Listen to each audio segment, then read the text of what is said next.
Assalamualaikum warahmatullahi wabarakatuh. Perkenalkan, nama saya Safna Maharani dengan NIM 251240001665 dari kelas 1 TIF A. Pada kesempatan ini, saya akan menjelaskan penyelesaian ujian akhir semester mata kuliah Logika Matematika tentang pengimplementasian shortcode dalam bahasa Python. Setiap soal akan dianalisis menggunakan logika boolean, percabangan, perulangan, dan statement sign. Tujuan dari program ini adalah untuk memahami bagaimana logika bekerja secara sistematis dalam pemrograman. Tidak usah berlama-lama, langsung saja kita bahas.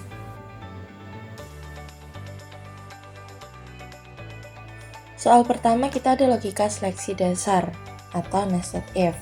Di sini kita diberikan sebuah shortcode yang akan kita ubah menjadi Python. Tugasnya adalah membuat tabel kebenaran untuk semua kombinasi boolean A dan B serta hasil akhir dari X.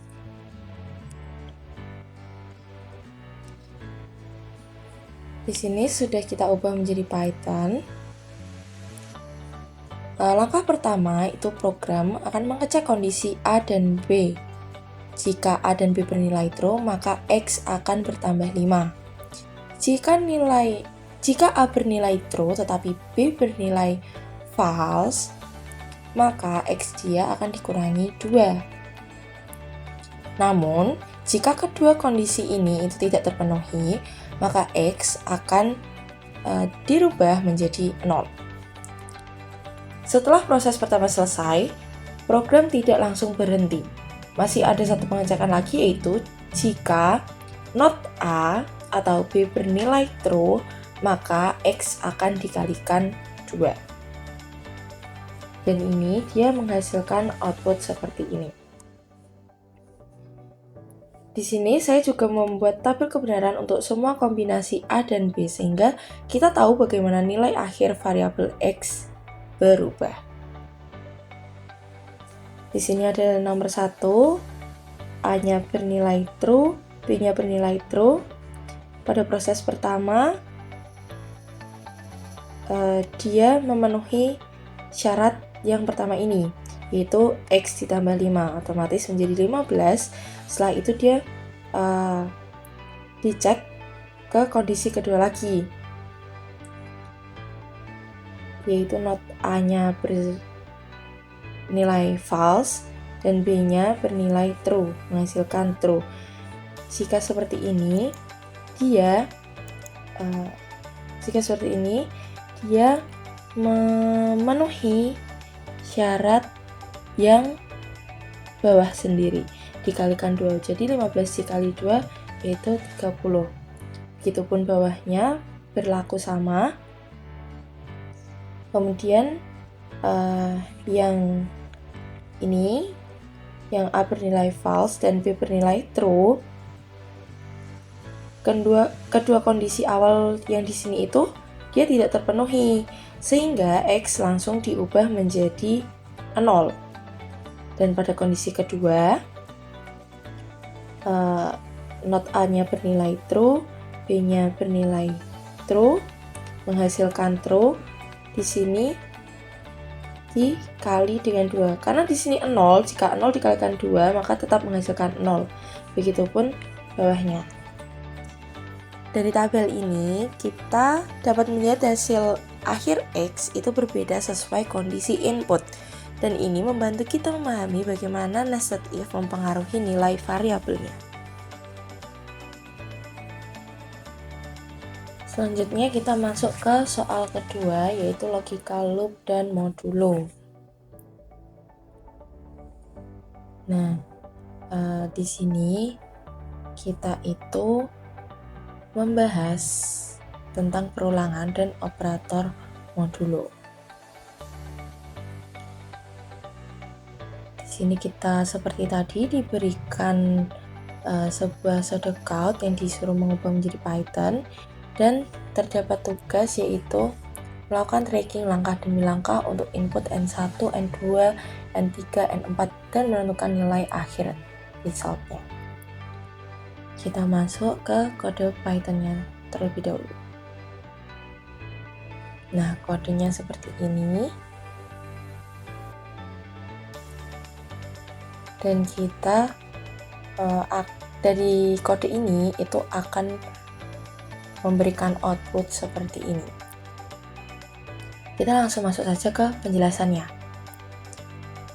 Pada soal kedua, kita mempunyai sebuah variabel boolean bernama result yang awalnya itu false. Kemudian kita melakukan loop mulai i1 dari 1 sampai n. Jika nilai i genap, kita akan membalik result. Jika ganjil, result tidak berubah. Di sini saya melakukan tracking untuk N1 sampai N4. Di sini N1 i genapnya itu tidak ada karena dia hanya ada angka 1. Sehingga tidak terjadi perubahan atau tetap resultnya yaitu false karena mengikuti result awal yaitu false. Yang kedua ada N2. Di sini i genapnya ada angka 2. Kenapa angka 2? Karena N2 itu meliputi angka 1 dan 2. Sehingga di sini terjadi perubahan yaitu dibalik 1 kali yang menghasilkan result true. Begitupun sama dengan N3. N3 ini ada angka 1, 2, 3. Otomatis i genapnya yaitu di 2, hanya ada 1 angka dan terjadi perubahan dibalik 1 kali yang menghasilkan result true. Nah, yang keempat ini, N4 ini, i genapnya dia ada 2, yaitu angka 2 dan 4 karena N4 ini ada angka 1, 2, 3, 4. Otomatis i genapnya ada 2 dan 4, ada 2 angka. Di sini terjadi perubahan 2 kali yaitu angka 2 dan 4 ini, sehingga resultnya adalah false. Dari tracking, terlihat hasil akhir result itu bergantung pada berapa kali i genap dalam loop tersebut. Ini menunjukkan bagaimana kondisional dalam loop dengan modulo bisa mempengaruhi hasil akhir.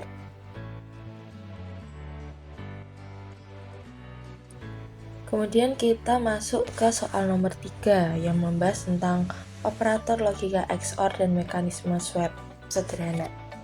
Seperti soal-soal sebelumnya, di sini kita diberikan pseudocode yang akan diubah menjadi Python dengan tugas membuat tabel kebenaran untuk input awal P dan Q serta tentukan nilai akhir P dan Q. Kita masuk ke kode Python-nya seperti ini, ada input, terus ada kondisinya dan print hasil akhirnya. Dari kode ini menghasilkan output seperti ini. Sekarang kita masuk ke penjelasan. Nah, di sini ada diketahui P dan Q merupakan boolean R, hasil R itu dari P XOR Q. Jika R true, maka P dibalik dan Q-nya tetap. Jika R false, Q-nya yang dibalik. Di sini sebelumnya XOR itu dia akan bernilai true jika hasil kedua inputnya ini berbeda dan akan bernilai false jika kedua ininya sama. Selanjutnya kita masuk ke tabel. Di sini P-nya bernilai true, Q-nya true, R-nya false. Kenapa false? Karena seperti yang sudah saya sampaikan, jika kedua input ini bernilai true atau sama-sama false, ini yang inputnya sama kan, nilai sama, itu dia akan menghasilkan false. Nah, jika R false, maka di sini Q-nya dibalik. P akhirnya di sini true dan Q akhirnya di sini false. Kemudian yang kedua, P-nya true, Q-nya false, menghasilkan R true karena hasil keduanya ini berbeda. Jika R-nya bernilai true, maka di sini P-nya dibalik dan Q-nya tetap. Di sini P-nya dibalik, yang awalnya true menjadi false, kemudian Q-nya tetap yaitu false. Begitupun yang ketiga, P-nya bernilai false, Q-nya bernilai true, akan menghasilkan R true. Prosesnya yaitu tetap menggunakan ini R true, yaitu P-nya dibalik, Q-nya tetap. Di sini P-nya menjadi true yang awalnya false dan Q-nya tetap yaitu true. Kemudian di sini P-nya bernilai false dan Q-nya bernilai false, maka menghasilkan R false karena kedua inputnya ini bernilai sama. Jika R false, maka yang dibalik adalah Q, P-nya tetap. Maka menghasilkan P akhirnya tetap false dan Q-nya berubah menjadi true. Nah, dengan adanya tabel kebenaran ini, kita dapat melihat bagaimana nilai P dan Q berubah untuk semua kondisi input. Ini juga memperlihatkan bagaimana XOR bisa digunakan untuk kondisi cabang logika.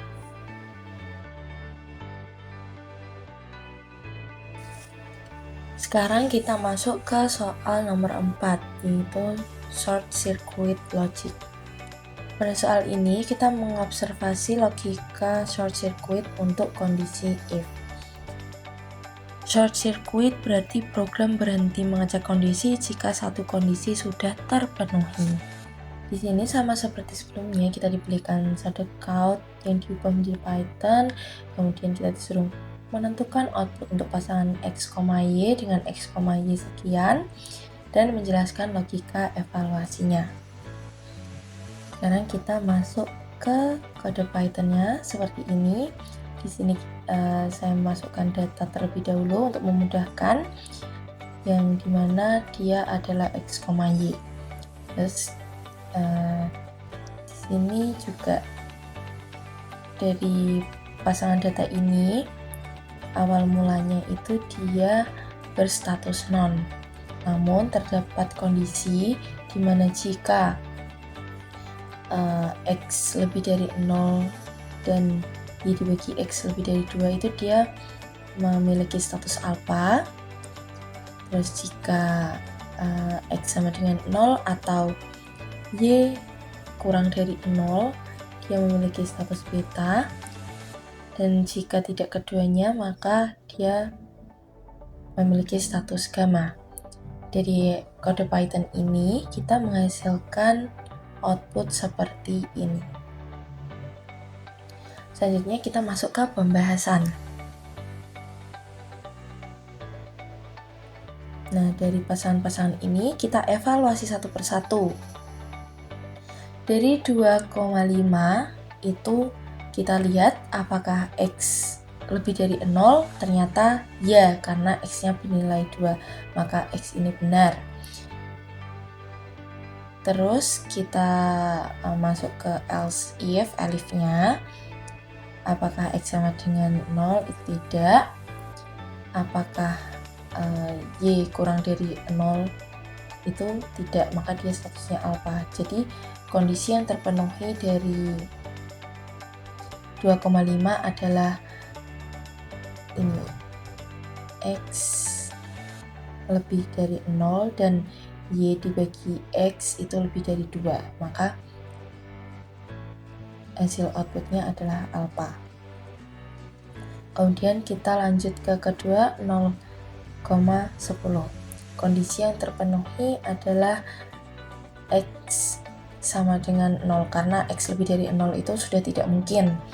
Apalagi Y dibagi X itu lebih dari 2, tidak mungkin. Maka di sini dia memenuhi status kondisi beta, maka dia menghasilkan output beta. Kemudian 2,2. Di sini dia tidak memenuhi kondisi apapun. Meskipun dia memenuhi kondisi X lebih dari 0, tapi dia tidak memenuhi kondisi Y dibagi X lebih dari 2. Maka jika tidak dari semua ini, tidak ada yang terpenuhi, maka status dia gamma, outputnya adalah gamma. Dan yang keempat, ini min 1, min 5. Di sini apakah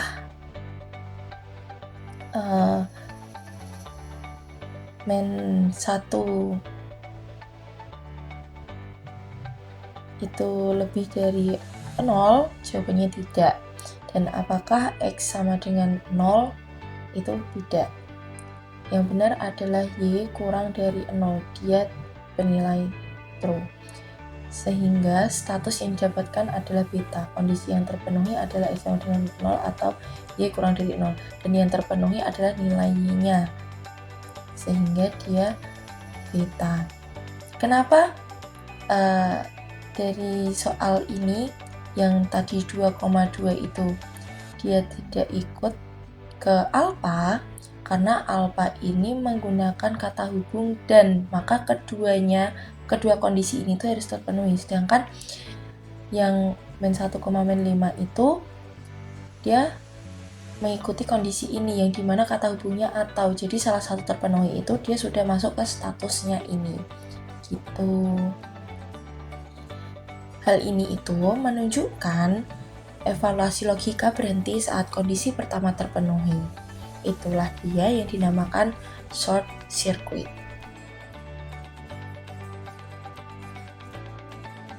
Sekarang kita masuk ke soal kelima dan soal terakhir, yaitu tentang logika state mesin sederhana.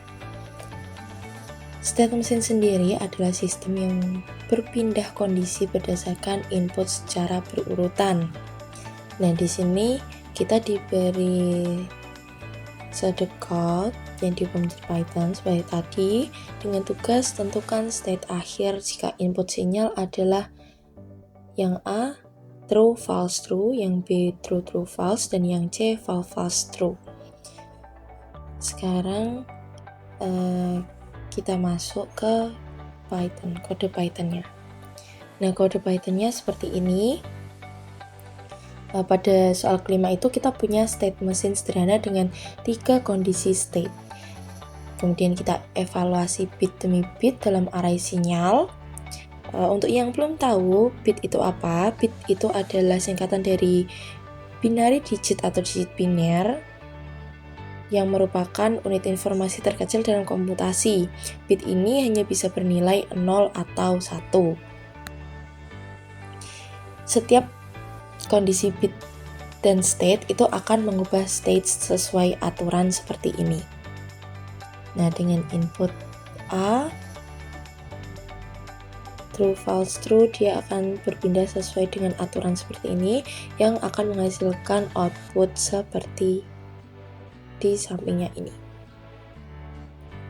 Sekarang kita masuk ke pembahasan.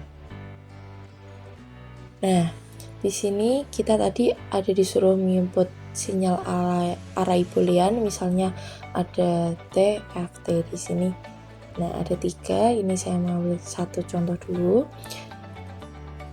State startnya itu awalnya 0. Nah, di sini ada beberapa keterangan dan aturan. Jika state 0 dan bit T itu state-nya 1. Jika state 1 dan bitnya F, state-nya 2. Jika state 2 dan bit T, state-nya 0. Lainnya state-nya tetap. Sekarang kita masuk ke soal. Di sini yang A adalah TFT. Bit T state 0 itu 1. Bit F state 1 dia 2. Bit T state 2 dia 0. State itu akan berganti dari 0 ke 1, lalu 1 ke 2, terus kemudian 2 ke 0. Sehingga hasil akhir dari sinyal A adalah 0. Jadi awalnya startnya kan 0 menjadi 1. Di sini F-nya otomatis dari 1 ke 2. Dan T-nya dari 2 ini menjadi 0. Gitu. Kemudian yang B, cara kerjanya juga sama seperti yang A. Bit T-nya dimulai dari state 0 karena startnya 0. Jika bit T state 0 maka nilainya 1. Kita tulis 1. Kemudian bit T state 1 dari mana? Dari hasil ini. Nah, jika bit T state 1 dia tetap 1 karena tidak ada kondisi. Tuh. Karena ini tetap sama gitu loh. Ini T-nya sama T itu sama dan hasilnya juga sama 1-1, maka dia tidak ada kondisi lagi. Nah, dari sini kita masuk ke bit F. Bit F dari state 1 ini kemudian dari state 1 ini kemudian menjadi 2 karena sesuai aturan ini jika F-nya 1 maka dia menghasilkan state 2, maka hasil akhir dari TTF adalah 2. Begitupun dengan C, C-nya ada FFT. Kita mulai dari F0, maka dia tetap 0. Karena ini dia tidak masuk ke 3 aturan ini, dia masuknya ke state tetap. Dan bit F set 0 dia juga tetap 0 karena tidak ada kondisi yang berubah. Selanjutnya bit T state 0 dia ada di sini menghasilkan 1. Jadi akhir dari FFT adalah 1. Hal ini itu menampilkan bagaimana sebuah mesin state dasar bisa diimplementasikan dalam logika boolean.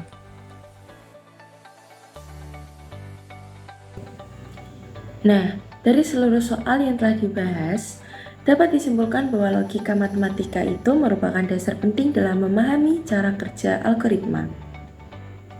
Dengan menguasai logika seleksi, perulangan, operator logika, dan statement sign, serta memahami setiap proses logika dan alasan di balik jawaban yang telah kita susun, kita dapat membuat program yang lebih terstruktur dan efektif, serta dapat memahami cara berpikir algoritmik.